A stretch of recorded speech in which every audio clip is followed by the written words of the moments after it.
Did you know Romania has an ancient communal washing machine powered by nature? In the Maramureș region, villagers have used vâltoare, whirlpool washing machines, for centuries.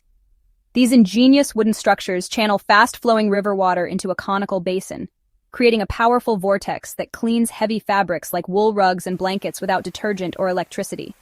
Clothes are left in the swirling water for hours, emerging spotless. Historically, vâltoare were community hubs where villagers gathered to chat and exchange stories while their laundry washed. Though modern machines exist, these whirlpools remain a cherished tradition, blending practicality with cultural heritage.